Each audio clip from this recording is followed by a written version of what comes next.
This is Frontline on Air. Major stories on the go. Bangladesh, Modi government's diplomacy debacle. It is time India realized the limits to its coercive diplomacy and batted for South Asian regionalism instead of Indian exceptionalism. Kanak Mani Dixit. Voice by Rakesh Sharma, Timber Media. Into his third term as Prime Minister, Narendra Modi continues to make much of his neighbourhood-first policy. But India's public is not aware that it has been a debacle. The tendency of New Delhi commentators to hew close to the line set by North Bloc and South Bloc means India's citizens do not get a correct reading of what is happening next door, nor the repeated faux pas of their government. The collapse of Sheikh Hasina Wajid's regime in Dhaka was a transformative moment for Bangladesh and represented an outright collapse of India's interventionist strategy. Rather than trying to spin the narrative about the students' movement that ousted Hasina, labelling it pro-West, anti-Hindu, Islamist, New Delhi should introspect on how it has handled relations with Bangladesh and with the larger region. An honest review would point towards a new start in all arenas, from the standalone India-Pakistan relationship, the China paranoia that clouds perspectives on its smaller neighbours, and the activation of South Asian cooperation, including the SAARC organisation. On the whole, what we see is in-country bluster, overseas misadventures, and neighbourhood interference. Hasina and her spiralling autocracy were spoon-fed and protected over 3 fraudulent elections by the Modi government, until her rule became so brittle that it fell with a crash. Her escape helicopter was at the ready, she having understood that it was all or nothing when you become a foreign lackey. Complete command or exile. Rather than be a scaremonger and point fingers, India should be looking inwards and seeking accountability for the Bangladesh embarrassment. The fraught situation was created by unwillingness to understand the host society in the rush to secure concessions on river waters, transit, infrastructure, business interests, and whatnot. Without India's heavy hand, Bangladesh would have remained a messy but standing democracy, where leaders could join the parliamentary opposition rather than helicopter out. India must realize the limits to its coercive diplomacy, remembering how the economic blockade of 2015 solidified anti-India suspicion in Nepal and how its quote-unquote collaboration with Hasina has now created deep-seated animus. Even as this piece was written, New Delhi, unable to read the pulse of cross-border societies, seeks to manufacture consent in Kathmandu to have its way with Nepal's waters. Prime Minister Modi must clean his spectacles and look at neighbours anew, with trust and transparency. New Delhi cannot plan its mega river-linking project involving massive reservoirs and canals within Nepal and Bhutan without consulting Kathmandu and Thimphu. It cannot demand rights as a lower riparian neighbour from Nepal and act as an obnoxious upper riparian one with Bangladesh. You cannot have a Home Minister call Bangladeshis termites and not face consequences. If New Delhi's leadership stopped bad-mouthing bordering countries and desisted from ordering interference in their internal affairs, it would realize that the default setting of the surrounding peoples is friendship towards India. But with ill-informed analysts, arrogant diplomats, and unaccountable spooks getting to define policy, things are bound to go awry. One corrective would be to ensure freedom of expression in India when it comes to discussion on external affairs. Pakistan should not be ostracized. How can a policy be neighbourhood first when Pakistan, the largest and most significant neighbour, is completely erased from the radar, the country's utility for Modi limited to ultra-nationalist histrionics and electoral gain? No doubt Pakistan's ruling establishment has played nasty with India over the years, but by no stretch of imagination should it be ostracized. To maintain a ready-made enemy, the Indian public is programmed into regarding the Pakistani state and Pakistan's people as one and the same. That means 236 million Baloch, Punjabi, Pashtun, Sindhi, and others. Keeping Islamabad at arm's length, New Delhi actually sets back its own society and economy. in terms of historicity, cross-border commerce, reduced military spending, and a win-win cooperation that would also spark an upswing across South Asia. One would have expected the former Chief Minister of Gujarat to champion federalism, but Modi has presided over unprecedented centralization. The philosophy of this anti-federalist turn is guided by Hindutva cartography, whose ultimate goal is not India nor Bharat, but Akhand Bharat. This much is evident in the mural that is up in the new Parliament building in New Delhi, incorporating territory from outside present-day India. It remains in place despite protests from the neighbouring capitals. Modi's image in the neighbourhood. Seen from the outside, the weakening of Modi's grip on the electorate, which started with the general election of 2024, will force him to mellow domestically.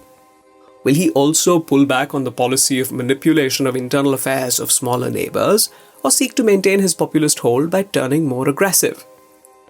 One way or another, South Asia as a whole is today more amenable to cooperation than a year ago, much of it predicated on independence from Indian coercion. Dhaka is no longer singing New Delhi's tune. The governments in Malé and Kathmandu both now have government heads with the capacity to transparently debate Modi. Colombo's civil society seems mellowed by the Indian economic bailout, but a step too far is sure to trigger a reaction. Modi landed in Thimphu in May to harangue the king and ruling class about China, but he did not make friends for sure. With the military on the back foot in Islamabad, there will be more opportunities for South Asian rapprochement as politicians get to call the shots. Afghanistan under the Taliban is an outlier, but in every other way, this is South Asia's moment which must not be wasted for the upliftment of 1/4 of the world's people who live here. This demands that New Delhi play ball with the others. New Delhi analysts fail to appreciate how keenly India watchers are following the country, and they see an India losing its shine and stature. New Delhi's security analysts expended so much time and energy maintaining Pakistan as enemy number one that by the time they woke up to the northern adversary, it had created facts on the ground. On the matter of military prowess, it is clear to everyone that India today comes a poor second to what it now considers its primary adversary, the People's Republic of China. This has become evident in the continuing Ladakh standoff, where India has reportedly lost 2,000 square kilometers of patrolling territory. Although Beijing has little to boast about regarding human rights and pluralism, it has made significant strides across almost the entire socio-economic and geopolitical spectrum beyond the military. From the size of its economy and industrial production, to the volume of peer-reviewed scientific papers, the strength of its merchant navy, its human development index, and its diplomatic credibility, China has surged ahead in many areas. Meanwhile, India's own foreign presence through its embassies has been grievously impacted in the Modi era.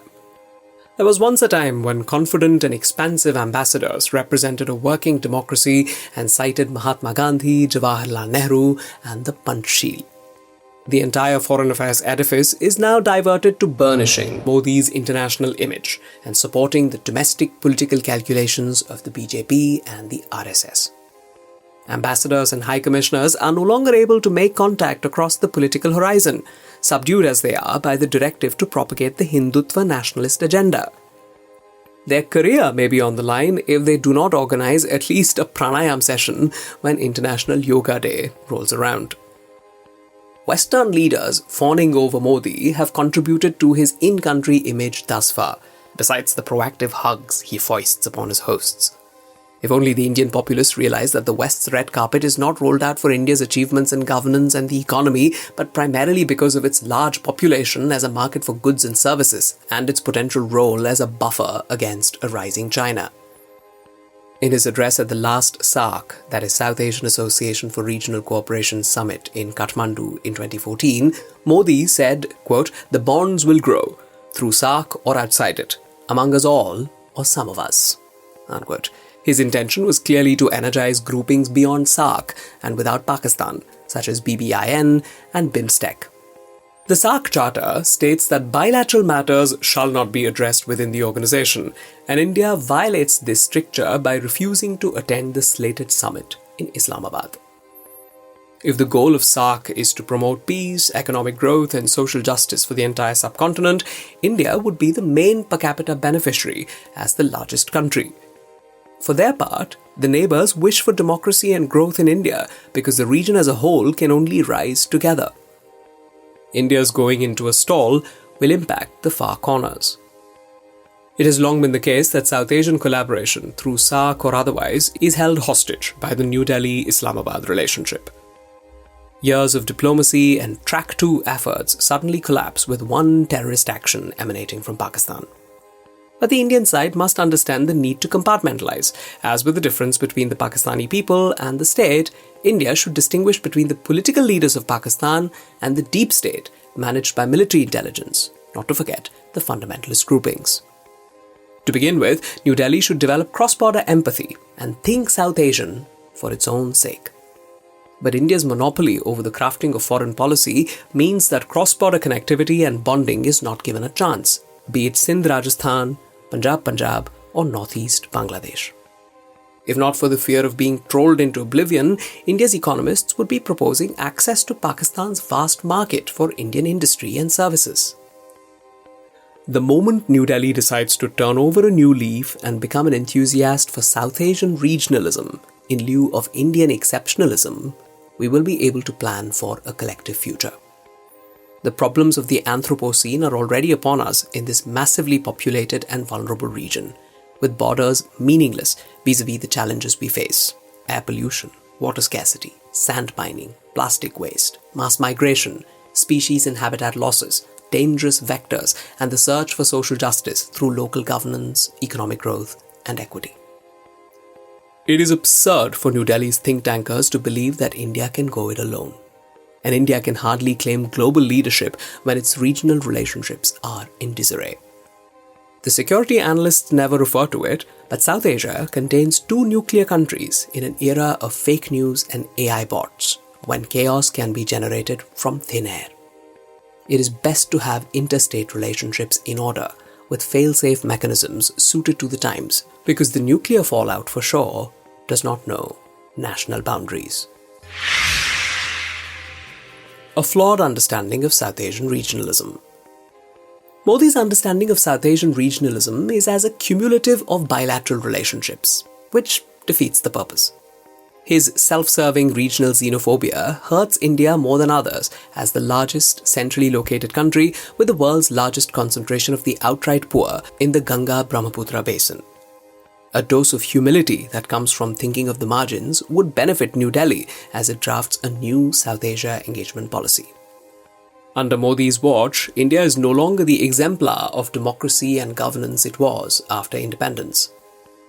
The neighbours have watched the derailment of Indian democracy and governance as evident in the state's silence in the face of attacks against its Muslim citizens.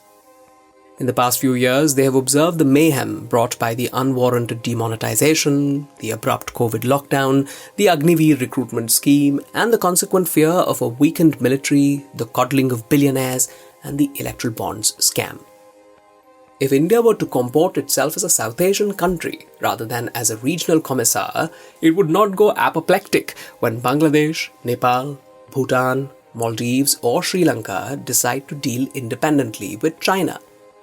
The neighbours are no pushovers for Beijing, but India's coercive diplomacy will definitely make more space for China. India's largest trading partner is now China, as it relies on Chinese supplies to run large parts of its economy. The China-India economic embrace is so tight that New Delhi would be better off worrying about this lock hold rather than a necklace of pearls conspiracy being hatched between Beijing and next-door capitals. It does seem that New Delhi, unable to seat itself at the global high table, wants to be the regional hegemon. We await the day when New Delhi begins to see that South Asian peace and collaboration will help its own economic rise, improve its global positioning, and benefit its peripheral regions from Rajasthan through to Uttar Pradesh, Bihar, and the northeastern states. New Delhi may be smug in its insularity, but the foreign policy it is currently marshalling does not seem to be on behalf of all of India. Kanak Mani Dixit is a writer and journalist as well as a civil rights and democracy activist. He is the founding editor of Himal's South Asian magazine and an active campaigner for subcontinental regionalism. This is Frontline on Air. Major stories on the go.